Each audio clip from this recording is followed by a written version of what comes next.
like, oh, wait, we're doing a thing today? A thing? What is this thing? I have no idea what this thing is. Let's write a speech. I wrote a speech. And I thought there's going to be a couple more poets here, but you know what? I love every single one of you, and I'm almost knowing you by name. And then, like, really close. So, this, yeah, you don't know. Anyway, so, this thing is a little bit more direct than post, but it is fairly direct to everyone here who likes to find any sort of release in their life, any sort of art, any sort of acting, any sort of painting, or you just plain old dreaming about things, pretending you're on stage with David Letterman addressing the President of the United States. Lord knows I've done that, except it's Benedict Cumberbatch. No one knows who he is? Wink, wink, you know? Con? Nothing. Okay, fine.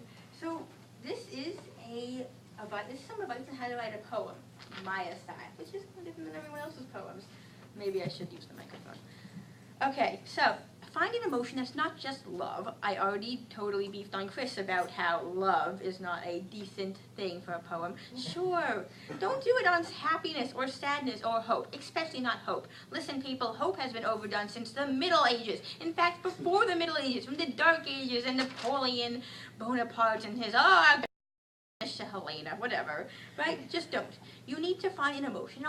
It'll just make you feel something. Make you make these faces when you think about them. Yeah. Okay. Now, if that emotion is hard to find, you can always read a book that makes you feel something. Now, thank goodness that my mother does not flip through the books that I read, even if she gives them to me when I'm about 7 years old. The Sandman by Neil Gaiman. Neil Gaiman writes some wonderful stuff, great imagery, great detail, and the Sandman by Neil Gaiman, it's all about the dark and the deep, and talks a lot about dreams and death and religion and destiny and lots of other D words. That's a valid reference if you've ever read it. And you know what? It's a comic book, people. Read it. It is a comic book. How can you not have time for a comic book? You can't. Read it.